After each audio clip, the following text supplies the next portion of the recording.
Je viens de voir le film Tel Aviv-Beyrouth, qui nous parle notamment du retrait israélien du Sud-Liban en l'an 2000. C'est-à-dire l'année d'avant, 2001, qui est celle des Twin Towers qui seront percutés par des avions. Ce retrait israélien, voulu d'ailleurs par Ehud Barak, le Premier ministre d'alors, aura sonné comme une défaite pour Israël.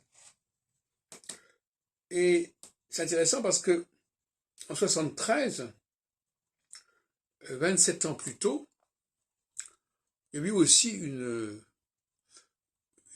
guerre, ça s'appelle la guerre du Kippour, qui avait été vécue comme une semi-défaite, en tout cas pour Israël, et qui sera suivie d'ailleurs d'un retrait en 77-78 du Sinaï à la suite des négociations avec Anwar el-Sadat et Begin.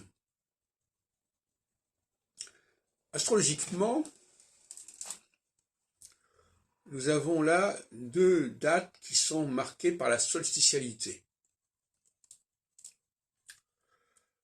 Et la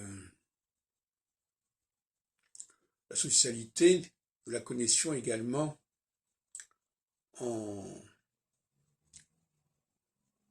avec le retrait français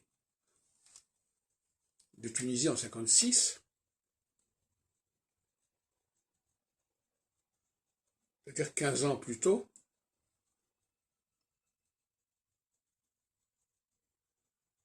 15 ans avant 73, j'entends. Et ça correspond donc à des périodes où les empires, où les annexions sont remises en question. C'est une période qui va à l'encontre des phases équinoxiales, évidemment. La phase équinoxiale ayant permis justement à Israël de s'emparer du désert du Sinaï, et pas seulement, et aussi de Jérusalem et de la Cisjordanie. Et donc là, nous avons des